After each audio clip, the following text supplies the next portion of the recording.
Hurricane Matthew has strengthened. The storm will kill you. Time is running out. We don't have that much time left. It really just could hit everywhere between Miami and all the way up to Georgia. They really want people to get out of the way. There will be massive destruction that we haven't seen in years. You can always repair property. You cannot restore a life if it is lost. More than 2 million people in Florida, Georgia, and South Carolina have been told to get inland, with Hurricane Matthew barreling toward the U.S. southeast. It was a major Category 4 storm when we put this show together. Scientists who flew through it on planes like this were able to take measurements. Matthew's sustained wind speeds were 140 miles per hour last night, the system capable of catastrophic damage. It left behind death and destruction from St. Vincent and the Grenadines to the Dominican Republic to Haiti. At least 113 people were killed in the three countries, and more than 100 of those died in Haiti alone. The United Nations called it the biggest humanitarian event there since a 2010 earthquake leveled parts of the Caribbean country. In southeast Cuba, dozens of homes were reportedly washed away, and the Bahamas took a direct hit. Matthew was headed toward Florida and expected to come ashore early Friday morning, but forecasters couldn't say for sure. Its exact path was uncertain. Besides winds that can knock down walls, one facet of a hurricane that's so dangerous for coastal communities is the storm surge, the wall of ocean water it blows ashore.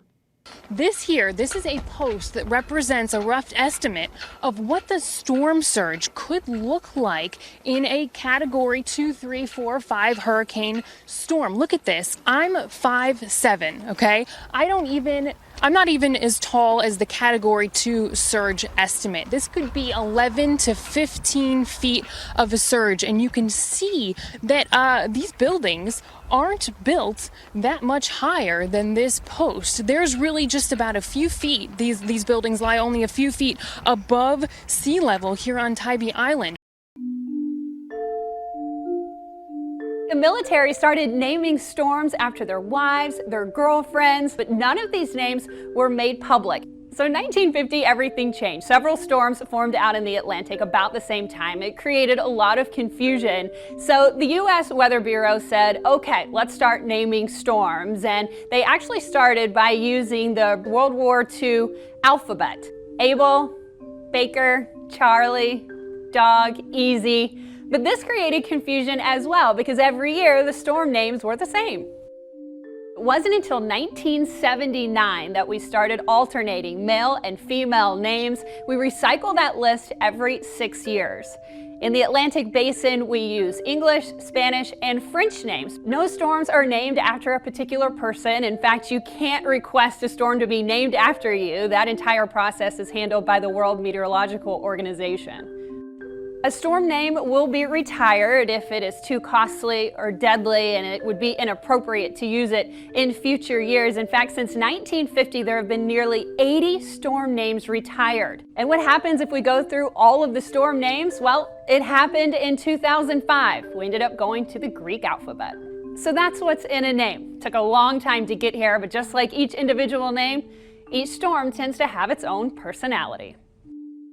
Turning our attention now from Atlantic to Pacific, we've told you how China has been building up islands and its military presence in the South China Sea. It's something that concerns several other countries in the region, and it's seen as a challenge to the U.S., whose military ships and aircraft have been warned by China to avoid the area.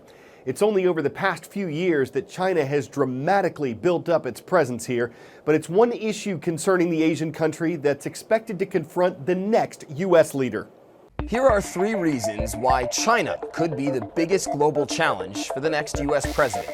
First up, 3 words: South China Sea, where China's aggressive military expansion has stirred up tensions with its neighbors, and where the U.S. and Chinese militaries regularly face off in waters crucial to the global economy.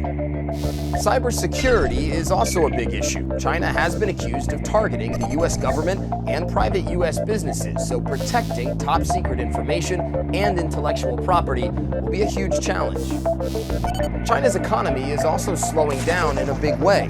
A Chinese recession would be bad news for the U.S., its largest trading partner. If China sneezes, it's the U.S. economy that catches the cold.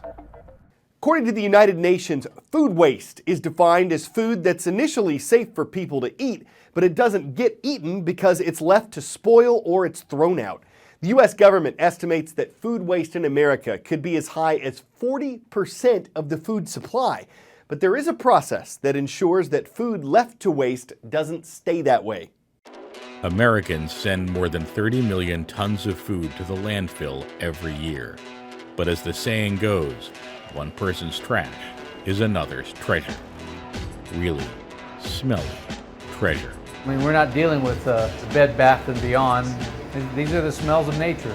Welcome to Heartland Biogas, a facility in rural Colorado that takes food waste from all over the state and turns it into electricity.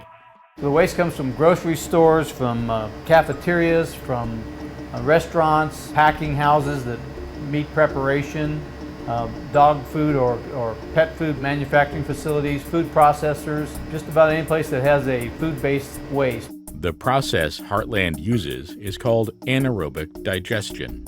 And as the name implies, it works just like our human digestive systems by breaking down food into energy, in this case, electricity. The food waste that comes into the facility is separated from any packaging, chewed up into a more digestible state, and mixed with bacteria in one of Heartland's 1.7 million gallon holding tanks.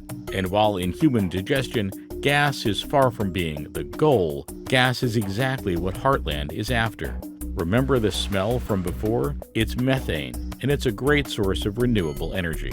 We create three things: gas, liquid soil amendment, and solid soil amendment or peat moss-like material. The digester, just like your stomach's bacteria. The bacteria eat the organics and they create gas, not unlike what we do.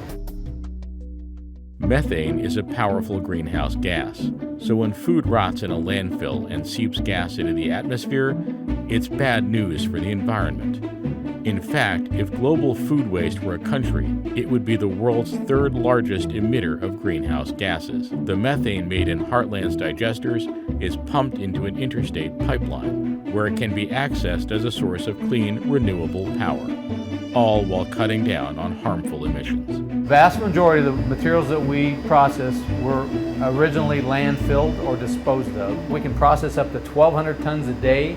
That's a really good sized landfill. If you're doing 240,000 tons a year into a landfill, that's a lot of waste. And so this is a very efficient and impactful way to recapture that resource.